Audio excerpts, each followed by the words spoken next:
Every 40 seconds, someone in the United States has a stroke, and every 3.5 minutes, someone dies from one. That's not just a statistic. It's a quiet knock on the door that none of us are ready for. But here's the part almost no one talks about.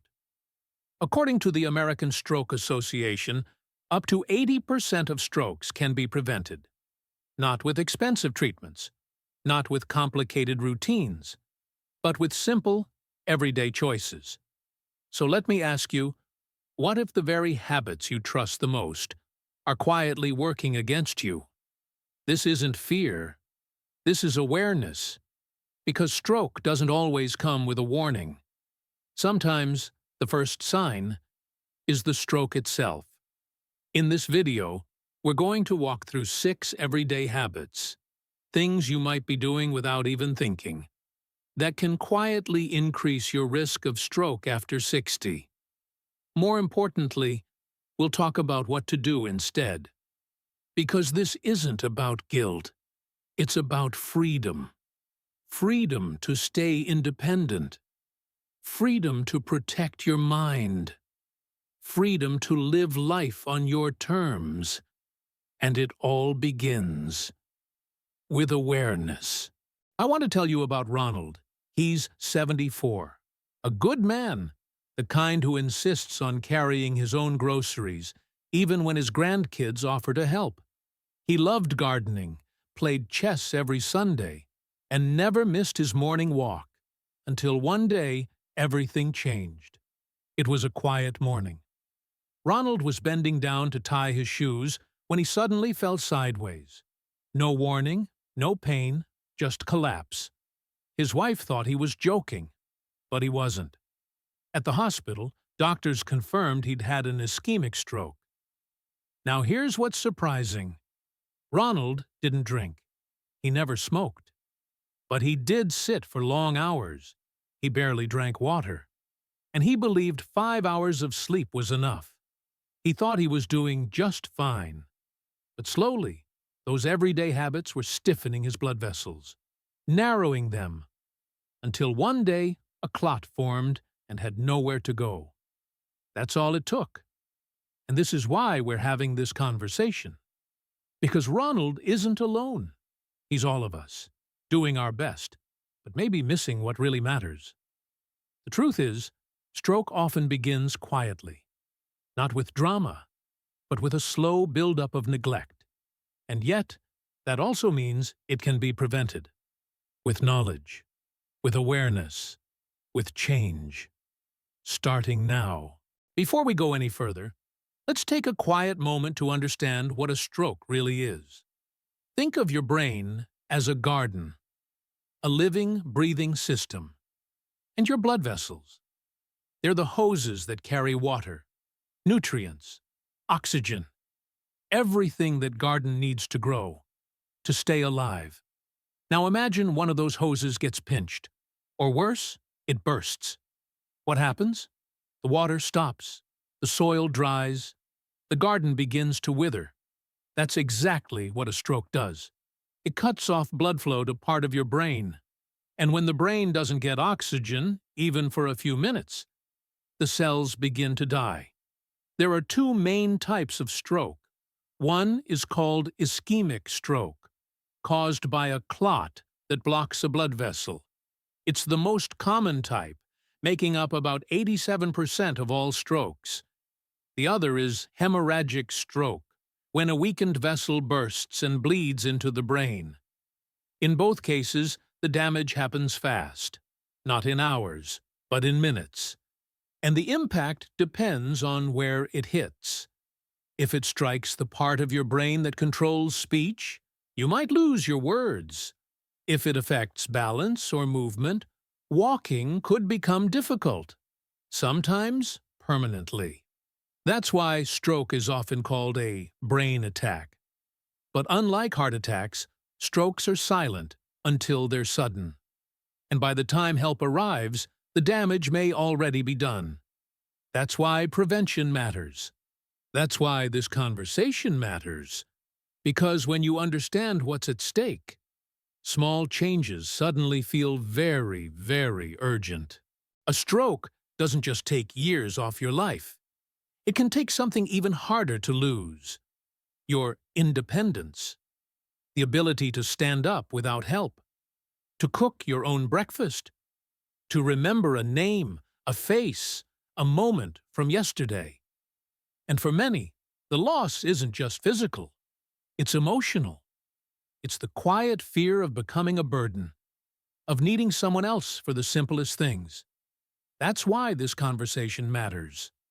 Not later, but now. Because the habits that lead to stroke don't show up all at once. They build slowly, quietly, year after year, until one day the damage is done. But here's the good news. If stroke builds over time, so can your protection.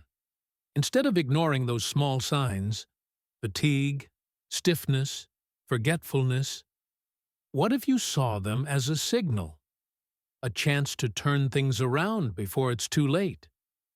Because when you take care of your brain, you're not just avoiding a hospital stay. You're choosing freedom. You're protecting dignity. You're staying in control. And that's something worth fighting for. Let me ask you something simple. How many hours a day do you spend sitting? 1? 3? For many people over 60, that number quietly creeps up. 8 hours, sometimes more. And it doesn't feel like much, does it? A bit of breakfast, a few episodes of a show, maybe some puzzles or reading. Then, before you know it, the sun's gone down and you haven't stood for more than a few minutes. Stillness feels safe, but it can quietly steal your strength. I want to tell you about Margaret. She's 76, sweet, soft-spoken, and proud of living on her own. When I visited her last year, I noticed something. She sat. A lot. From her morning tea to her favorite programs, to her crossword puzzles at night, she was always in her chair. "I'm just resting these old bones," she smiled. But over time, that rest became something else. A recent study from the American Heart Association found that adults over 60 who sit more than 8 hours a day have up to 4 times greater risk of stroke. Why? Because when you sit too long, blood flow slows down. Your legs stop pumping blood upward. It begins to pool, especially around the calves. That slow-moving blood can form clots. And if one of those clots travels to the brain, it can block a vessel and cause a stroke. That's exactly what happened to Margaret. One morning, she stood up too quickly and collapsed. A mini-stroke. It didn't take her life, but it took her balance, her confidence, her ability to walk without help, all from sitting too long, too often. But the solution? It's not running laps. It's movement. Gentle, regular movement. Stand up every 30 to 60 minutes. March in place during commercials. Walk to the mailbox. Stretch your arms. Move your ankles. Just 5 minutes of movement, spread throughout the day, can reduce your stroke risk by up to 30%, according to Harvard Health. Instead of letting stillness chip away at your freedom, use movement to build it back. You don't need to go far. Just stand up for your brain, your heart, and your future. Let me ask you this. When was the last time you added salt to your food? If your answer is, "I don't," you're not alone. A lot of people believe they've already fixed the salt problem, just by hiding the shaker. But here's the twist. It's not the salt you sprinkle. It's the salt that's already in your food. I remember Bill, 68, tall, kind, and proud of how clean he tried to eat. "I haven't touched a salt shaker in years," he told me once. I'm careful. But when we looked at what he actually ate, canned soup, deli turkey, frozen dinners, even a little cheese, it added up fast. over 3,500 milligrams of sodium a day. That's more than double what's recommended for seniors. According to the CDC, over 70% of the salt we eat doesn't come from the table. It's already packed into processed, packaged, and ready-to-eat foods. And too much sodium? It raises your blood pressure silently. It stiffens your arteries. It makes your heart work harder. Day after day, year after year. High blood pressure is the #1 cause of stroke in people over 60. And it doesn't have to be sky-high to be dangerous. The Framingham Heart Study found that even slightly elevated blood pressure can double your stroke risk over time. It's like turning up the pressure in an old pipe. Eventually, something gives. That's what happened to Bill. One evening, he stood up to get a glass of water and collapsed. A hemorrhagic stroke. Years of hidden sodium had pushed his body too far. So, what can you do instead? You don't have to cut salt completely. But you do need to get curious. Read the labels. Look for sodium content, especially in soups, cold cuts, sauces, salad dressings, and frozen meals. The American Heart Association recommends no more than 2,500 milligrams a day for people over 60. That's less than 2/3 of a teaspoon. Instead of salt, try herbs, lemon, garlic, vinegar. And don't be fooled by sea salt or pink salt. Your arteries don't know the difference. Because your brain doesn't need fancy. It needs balance. So instead of trusting the package, trust yourself. Your taste buds may not notice the salt, but your blood pressure always does. Most people think of dehydration as something that happens in the summer. But for older adults, it's a year-round risk. And it's often silent. I remember Elaine. She was 72 when we spoke at a local health class. Bright eyes, sharp wit, and always quick with a story. When I asked how much water she drank, she laughed. "I drink when I remember," she said, "but I'm never really thirsty." And that's exactly the problem. As we age, our sense of thirst fades. By the time you feel thirsty, you're already mildly dehydrated. But what does this have to do with stroke? Quite a lot. When your body lacks fluid, your blood becomes thicker, stickier. That makes it harder for your heart to pump. It slows circulation. And that thicker blood? It's more likely to clot. If a clot forms and travels to your brain, it's no different than a clogged hose in a garden. No flow, no oxygen, no time. A large study published in Neurology found that people who were dehydrated at the time of their stroke were twice as likely to suffer severe brain damage or even death. Another review of over 85 million patient records showed that in people over 80, dehydration significantly increased stroke risk and poor outcomes. Elaine didn't know that. She thought she was fine. Until one morning she woke up confused, dizzy, and slurring her words. A mini-stroke, caused by mild dehydration and slightly elevated blood pressure. It didn't have to happen. So here's what you can do instead. You don't need to chug gallons. Just sip steadily throughout the day. Aim for 6 to 8 glasses of water, unless your doctor tells you otherwise. If plain water is hard, try adding lemon or cucumber. Even herbal tea counts. Keep a bottle near your chair. Set reminders on your phone. Because hydration doesn't just support your energy, it protects your brain. Instead of waiting for thirst to speak, speak first. With a sip, a pause, a habit that says, "I'm listening to my body now." It might be the smallest shift you make, but it could be the one that keeps your independence intact. Sleep. It's one of those things we think we can power through. I never needed much, people say.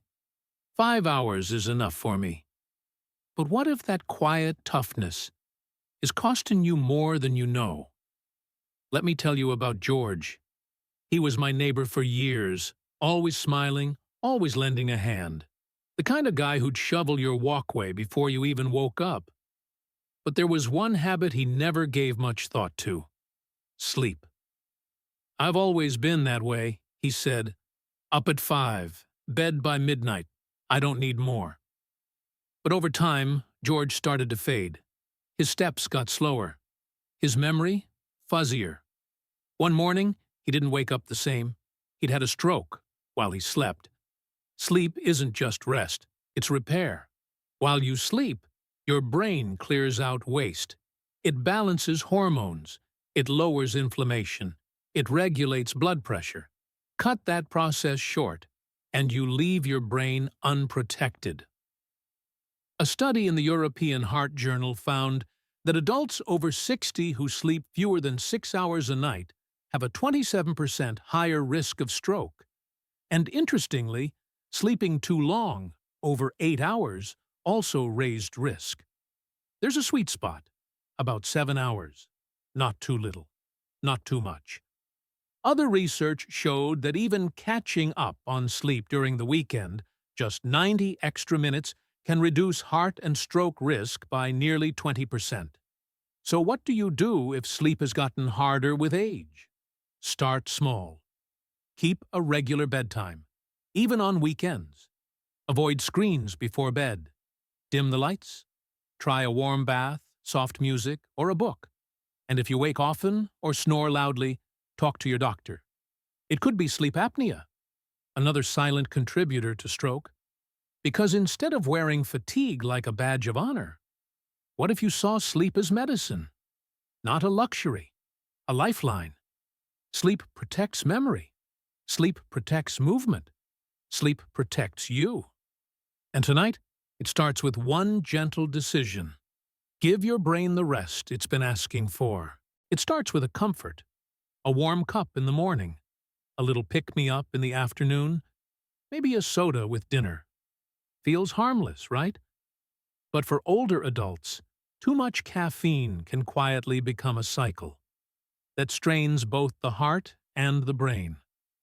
I think of Mary, 71, sharp, independent, and always had a mug in her hand.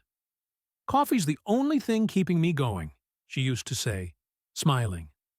But over time, her hands started to shake. Her blood pressure crept up. She began feeling lightheaded, especially on the stairs. One day, she fainted in her kitchen. A small clot had traveled to her brain. It wasn't just the caffeine, but it played a role. According to the American Journal of Clinical Nutrition, more than 300 milligrams of caffeine per day, about 2 to 3 cups of coffee, can cause short-term spikes in blood pressure. And in sensitive adults, especially over 60, that spike can lead to arrhythmia, higher stroke risk, and disrupted sleep. That's the real danger, because poor sleep leads to more fatigue. And more fatigue, more caffeine. It becomes a quiet loop. 1 cup becomes 4. Your body never fully rests. So what's the better way? Try limiting caffeine to 1 or 2 cups in the morning. Avoid it after 2 p.m. In the afternoon, switch to herbal tea, warm lemon water, or simply stay hydrated with plain water. Because instead of chasing alertness with more caffeine, what if you supported it with balance? Your brain doesn't need a jolt, it needs peace. And that starts with slowing down the cycle. By now, most people know smoking is dangerous. But here's what I still hear from time to time, especially from older adults. "I quit years ago, but I still have one now and then." Or, "I don't smoke a pack a day, just a few when I'm stressed." And I get it. There's comfort in the familiar. And 1 cigarette? It feels small. But after 60, nothing is just a little. when it comes to your blood vessels. Let me tell you about Thomas. He was 70, a retired firefighter, brave, kind, strong. He hadn't smoked regularly in over a decade, but on special occasions, family dinners, holidays, he'd light one up. "One cigarette won't kill me," he used to say. But one day, it nearly did. He suffered a stroke that paralyzed half his body. The doctor said his arteries were already brittle from age. That one hit of nicotine, it tightened them just enough to tip the balance. According to the CDC, smoking doubles your stroke risk. And research published in the BMJ found that even one cigarette per day is linked to serious cardiovascular harm. Because nicotine tightens vessels, carbon monoxide damages their lining, and chemicals in tobacco make blood more likely to clot. Instead of saying, "It's just one," what if you asked, "Is it worth the risk?" Your brain doesn't count how many. It only feels the impact. And every cigarette you skip is one more step toward healing. If you've made it this far, thank you. It means you care, not just about living longer, but about living well. Strong, independent, clear-minded. And here's the truth I hope stays with you. Stroke doesn't always come with a warning. But awareness? That is the warning. Now you know the habits. You've seen the stories. You've felt what's at stake. And you don't have to change everything overnight. Just one small shift, one glass of water, one walk to the mailbox, one extra hour of sleep. Because these simple choices, they build protection. They build freedom. Instead of losing balance to stillness, you find strength in motion.